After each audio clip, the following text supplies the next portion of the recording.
About 50 miles from Las Vegas, a desolate desert lay silent under the cover of night. Suddenly, a strange flying object from outer space streaked across the sky and crashed down with a deafening explosion. The top-secret project of the Department of Defense had been tracking the object for some time. Within minutes, the entire area was surrounded. Mission Commander Henry and his team arrived at the crash site.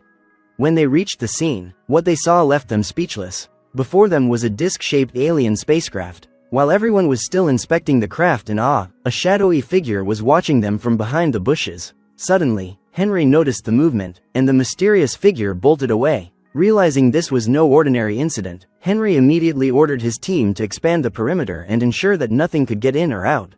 By the next morning, Henry's research team had spread out across the area. Inside the ship, they found no trace of any alien beings, so they began searching for clues around the site, and that's when they discovered a set of strange footprints. The investigation results indicated that they belonged to two human children, one boy and one girl. Henry was deeply puzzled, but he suspected that, whatever these beings were, they were definitely not human children. He immediately launched a full-scale search operation. Meanwhile, in the bustling streets of Las Vegas, a taxi driver named Jack was busy driving passengers around. Jack had once been the right-hand man of a notorious gangster named Wolf, but had left the criminal world behind to live an honest life. However, his new life was buried under a mountain of debts and overdue bills. Tough as it was, at least Jack felt he was finally on the right path. That day, a passenger named Dr. Alex stepped into Jack's cab, a scientist specializing in UFOs and extraterrestrial research. Jack drove her to a hotel where she was scheduled to give a lecture at a UFO conference. Before going inside, Alex invited Jack to attend her talk. Jack thanked her but politely declined, then drove home. The next morning, while Jack was getting his taxi ready, two of Wolf's henchmen suddenly blocked his way. Wolf wanted Jack to return to the gang, so he had sent them to pressure him. But Jack fought back, warning them that he would never return to a life of crime. Then he got into his cab and drove off.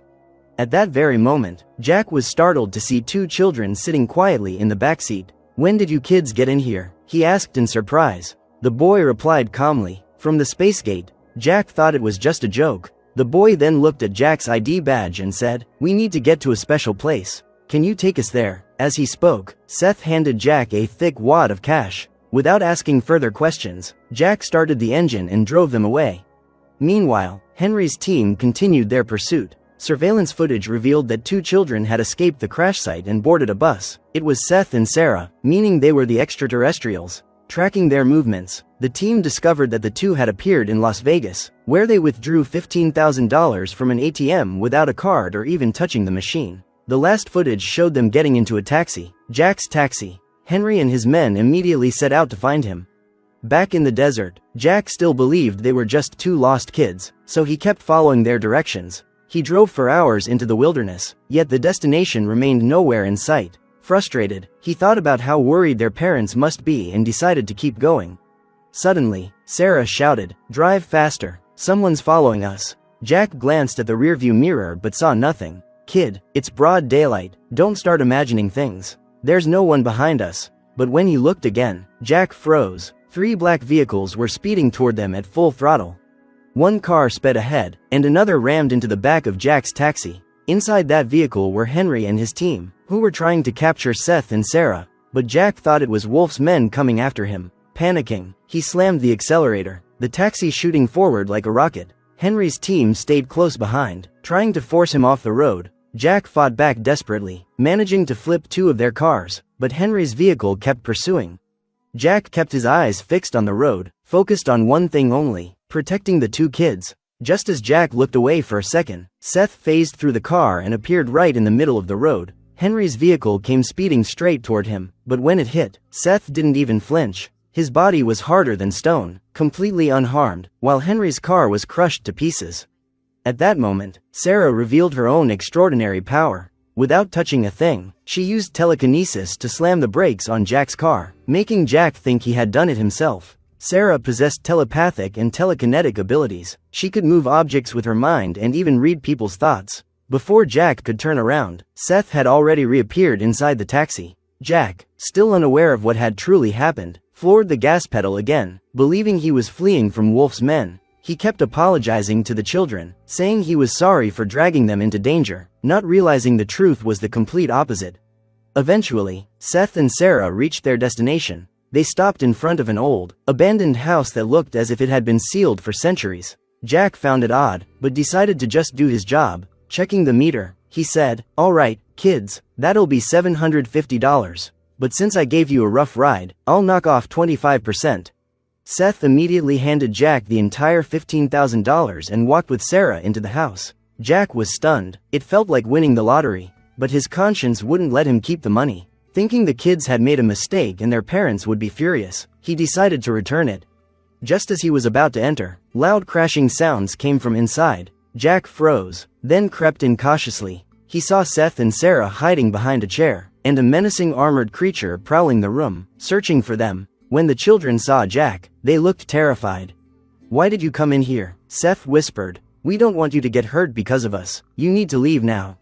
But Jack, more concerned for the kids' safety than his own, refused to abandon them. Then Seth noticed a signal on his handheld device. Quietly, he and Sarah moved toward an old refrigerator. Inside, they discovered a hidden underground passage. Jack stared in disbelief, but before he could say anything, Seth and Sarah had already climbed down. Despite his fear, Jack summoned all his courage and followed.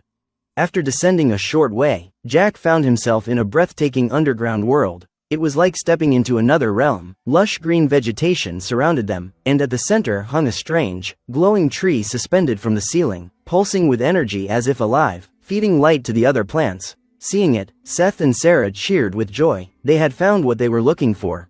Sarah reached into the glowing tree and retrieved a mysterious object. Jack asked, "What is that?" Sarah replied, "It's what we came for. It's very important to us." Just then, the armored creature burst in, attacking ferociously. It was unbelievably strong. It lifted Jack effortlessly as if he were a feather and hurled him aside. Jack fought back with everything he had, managing to grab Seth and Sarah and drag them into the car before speeding away. The monster gave chase relentlessly.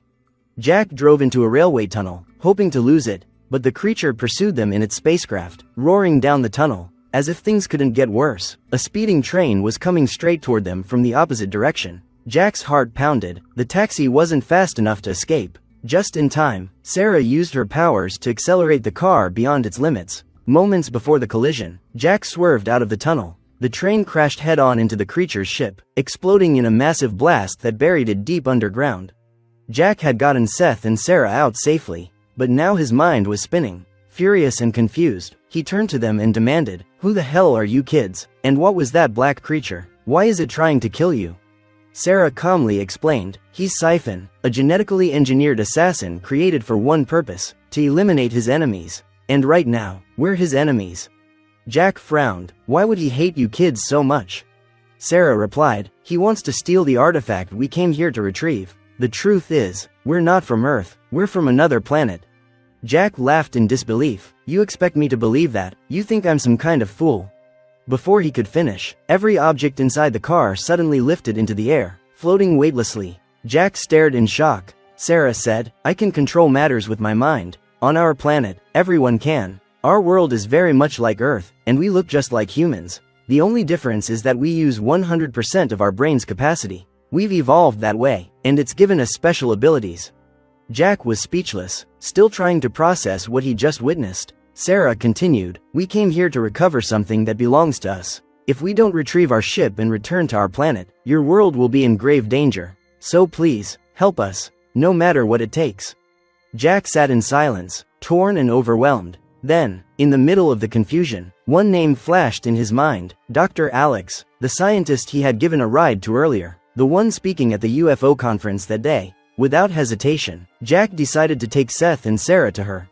Meanwhile, Siphon was far from dead. Though the train had smashed into his ship, the metallic killer survived with only damage to his armor. Repairing himself with chilling precision, he resumed his relentless hunt for Seth and Sarah. Elsewhere, Jack brought the two children to Dr. Alex's presentation and introduced them to her. To prove their story, Sarah and Seth demonstrated their powers. Alex was stunned. Real extraterrestrials were standing before her. Excitement and fear surged through her at once. She knew that if these children fell into the wrong hands, the consequences would be catastrophic. "Why would you risk coming here?" Alex asked softly, "And where is your home planet?" Seth activated a small device, projecting a three-dimensional hologram of the galaxy into the air. Alex gasped in amazement. Sarah pointed to a glowing blue planet. "That's our world," she said. "It's 3,000 light years from Earth." Alex asked, "What was your mission here?" Sarah replied, "Our planet is dying. Our parents are scientists who will do anything to save it. Then they discovered this world, Earth. Its environment is almost identical to ours." "Then what's the problem?" Alex asked.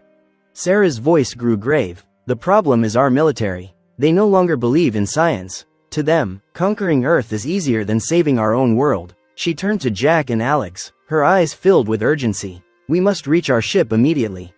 Alex fell silent, thinking. Then she remembered Dr. Harlan, a writer obsessed with uncovering proof of UFOs and government cover-ups, a man who had spent years tracking secret military operations. She decided to take the children to him.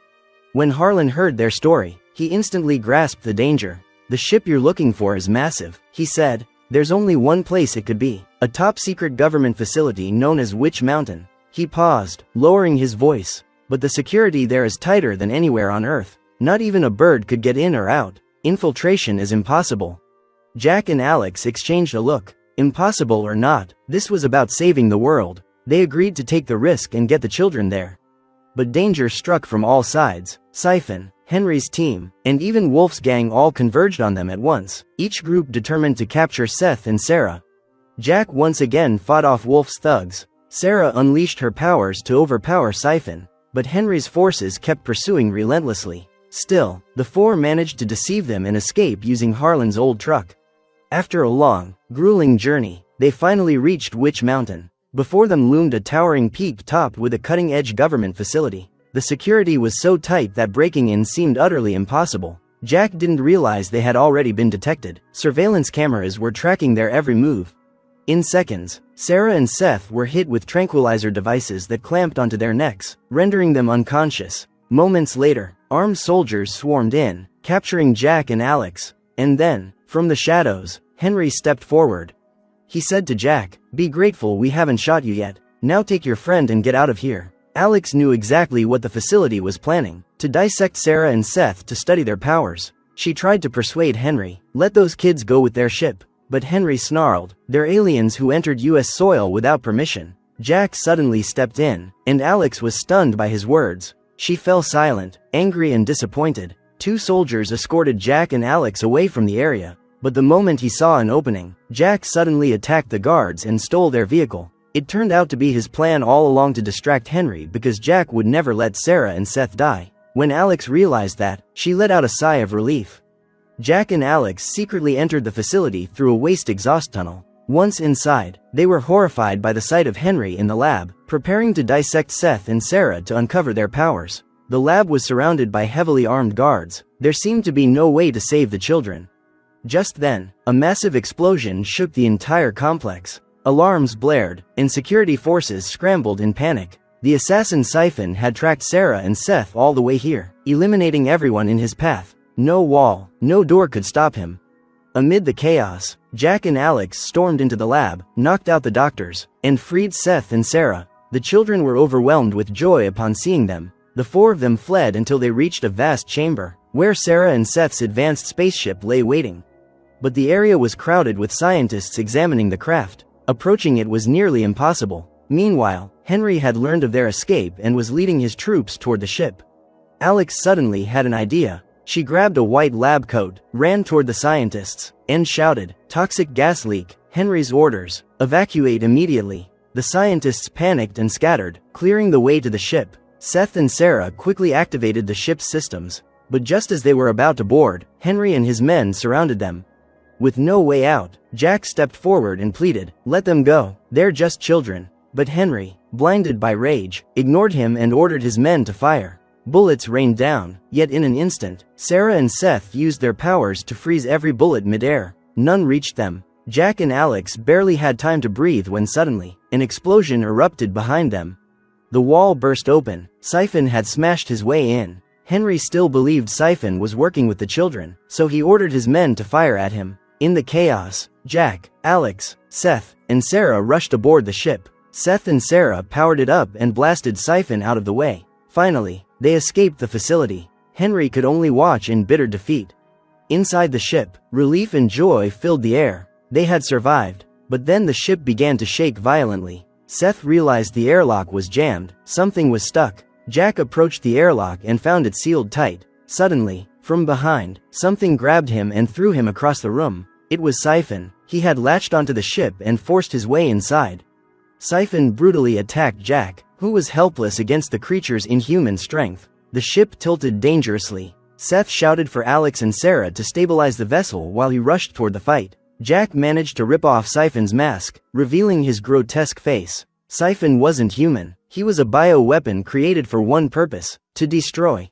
Siphon lifted Jack by the throat, ready to throw him into the fiery engine chamber. But at the last moment, Seth struck Siphon on the head with a metal rod, and Jack kicked his legs out from under him. Siphon fell straight into the burning engine and was incinerated. The battle was finally over. Sarah and Seth took Jack and Alex to safety. Sarah hugged Jack like a daughter embracing her father, thanking him, and gifting him the ability to read minds. Jack was deeply moved as he said goodbye to them, like a father parting with his own children. Sarah and Seth returned to their home planet, promising that Earth would never be invaded again and that if Jack ever needed them, they would come back. Jack and Alex looked up at the sky, smiling as the ship disappeared into the clouds. The film ends there.